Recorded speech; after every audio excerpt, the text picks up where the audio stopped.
9 ठिकाणी आपण हल्ला केलेला आहे। ही 9 ठिकाणं कशी महत्त्वाची ठरतात आणि का ही 9 ठिकाणं निवडली गेली, काय अपडेट्स आहेत?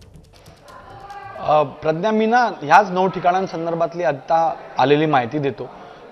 जे इंटेल सोर्सेस आहेत त्यांनी एक कॅल्क्युलेटिव्ह अटॅक केला आणि यामध्ये तिथली मूवमेंट पाहिली। आपण ती मूवमेंट कशी पाहिली, त्याचे सोर्स काय हे सांगणं उचित नाही, पण त्या मूवमेंटच्या आधारेच हे एअर स्ट्राईक केलेत आणि हे लोकेशन्स निवडले आहेत। आता बहावलपूरमध्ये सध्याच्या घडीला जी माहिती येते की 250हून प्लस लोक तिथे होते, जे सगळे अतिरेकी होते, अतिरेकी संघटनेचं काम करायचे।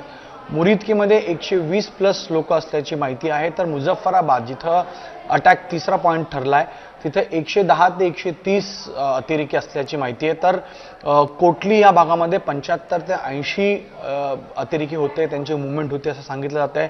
सियालकोट हे महत्त्वाचं ठिकाण आहे, कारण जैश ए मोहम्मदचा मुख्य अतिरेकी हा हाफिज सय्यद आहे, चीफ त्यांचा आहे। हा बहावलपूर आणि सियालकोट या 2 भागांमध्येच मूवमेंट नेहमी करायचा। तर सियालकोट यामुळं भारतीय सैन्यानं इंडियन एअरफोर्सनं निवडलं, कारण तिथं त्याच्या मूवमेंट असल्याची शक्यता आहे, तो तिथे असतो। म्हणून सियालकोटमध्ये 90 ते 100 अतिरेकी मारले गेले, तर गुलपूरमध्ये 75 ते 80 अतिरेकी मारले गेले असावे, कारण तिथली तशी ती मूवमेंट आहे। हे इंटेल सोर्स आहेत।